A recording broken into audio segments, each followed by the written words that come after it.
I was just having some thoughts about having conversations with women and how irrelevant, futile, unproductive conversations with majority of women have become, at least my realization of it. Um, Trying to have an intellectual, objective conversation with the majority of women is an impossibility. In understanding female nature and behavior, the word that comes to mind is extreme solipsism, which is a preoccupation of the self and overindulgence in feelings and desires. This word best describes the female psyche, at least that of the Western woman. She has the inability to think logically and outside of the self.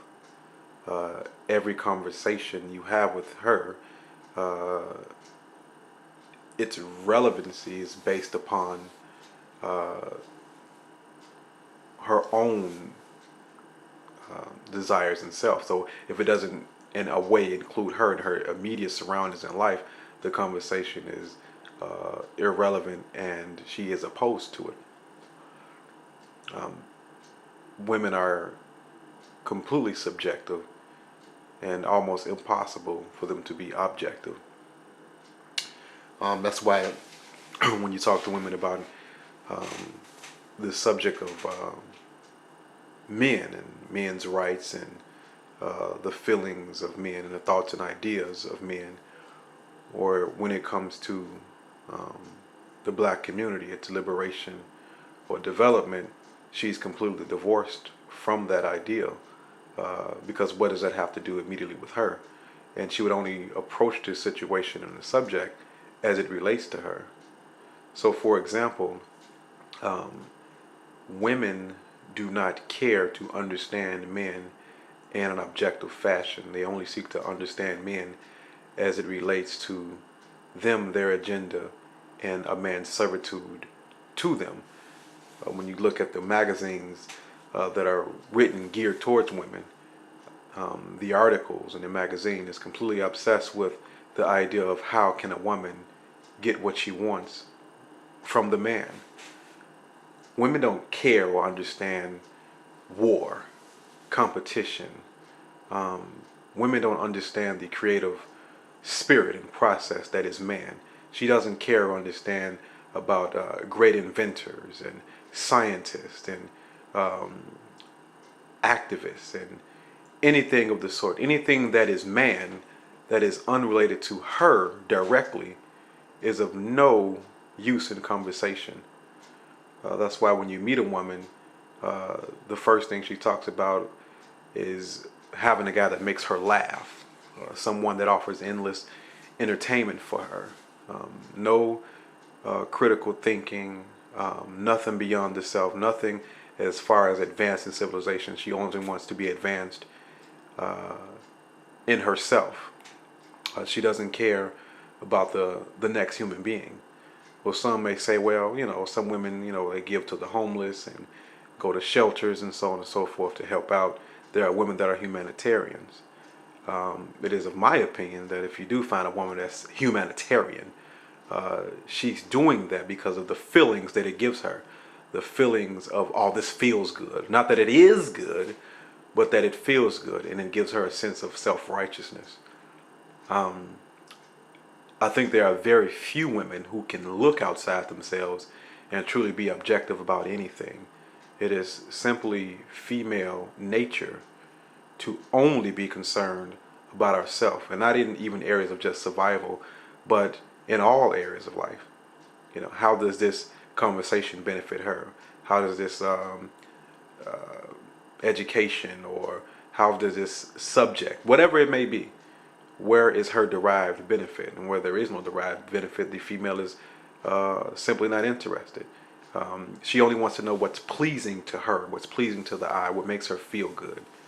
Um, she can care less uh, about anything that goes above and beyond.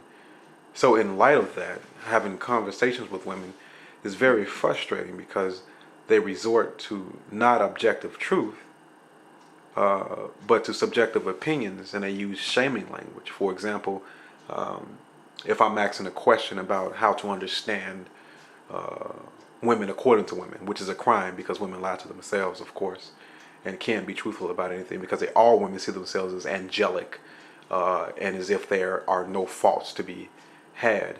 Um, so when you ask a woman about women and their behavior, it immediately turns to anger because they want to keep up the mystique that is woman. Why would you want to understand that? And because they can't see any derived benefit from understanding or the unveiling of female nature and the female psyche, because they know what's underneath is a lot of downright evil and negativity. And what I mean by this is the underlying selfishness that is woman. She looks at everything from the standpoint of self, and she cannot divorce herself from this. So I find talking to women and trying to have conversations and something that's intellectually stimulating has become extremely frustrating for me. I'm a fool for even trying to have a conversation of substance with any woman. If it doesn't have anything to do with looks, cars, clothes, glamour, anything of a materialistic and consumeristic nature, majority of the time she's uninterested, or having to do with gossip or the sort. And in my lifetime, women have tried to shame me for having higher ideas and thoughts. Not that this makes me better than anyone, but thank God that not all men are the same, and there are some men who are able to look outside of the current cultural paradigms. Uh, and having said that, women are the defenders of this current cultural paradigm of man hating and so on and so forth, because this enforces her own benefit through solipsism.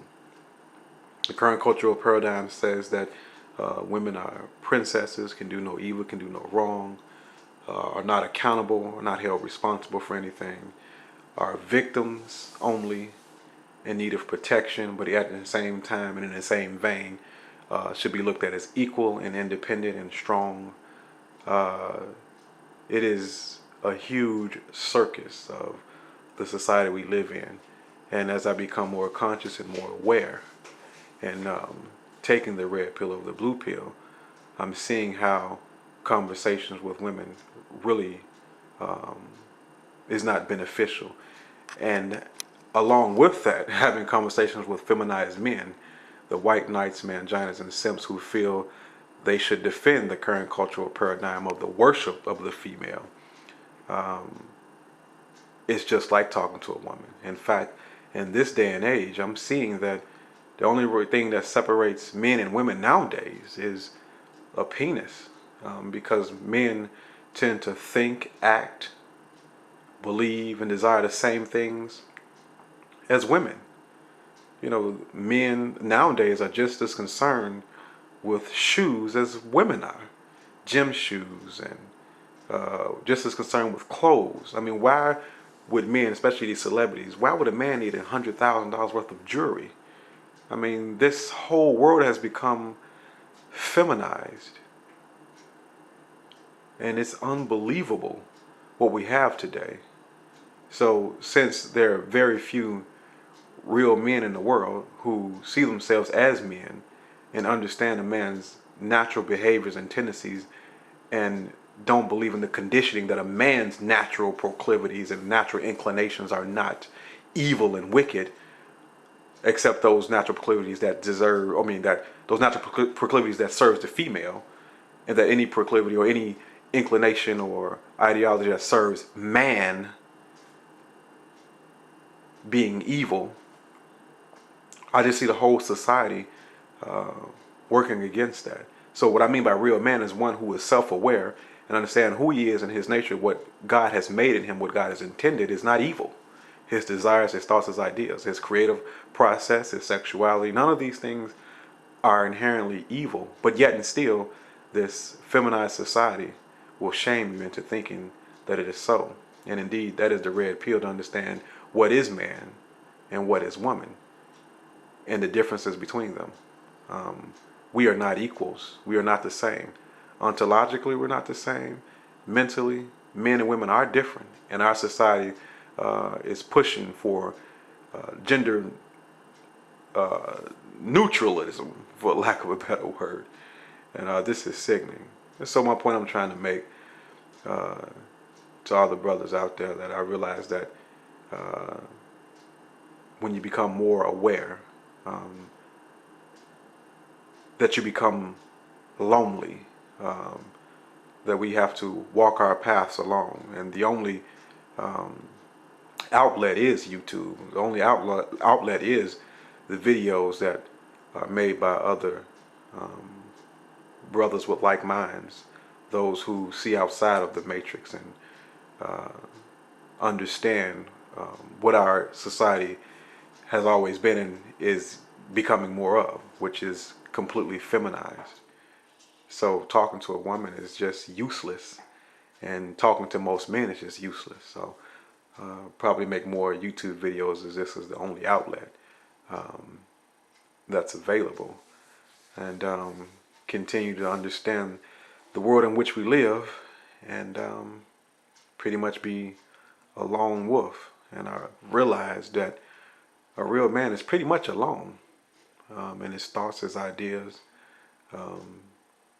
We are our own best company, and I'm willing to bet those in the sound of my voice listening to this video, somewhere in your mind you realize, no matter how many people that you have around you, whether it's at the job, family, that you are pretty much alone, because your thinking is so outside the box. Your thinking is so different than the rest of society. There is really no choice. And if you're anything like me, which I'm sure many of you are, your mind is constantly being inundated with just reality itself, and seeing the world for what it really is. And we can't, once you swallow the red pill, once you see reality, once you are able to go outside of the matrix, once you are able to see things for what they really are, there really is no turning back. And it is a lonely road, but a road that I'd rather travel alone in truth instead of in falsehood surrounded by a multitude. This Black Ram.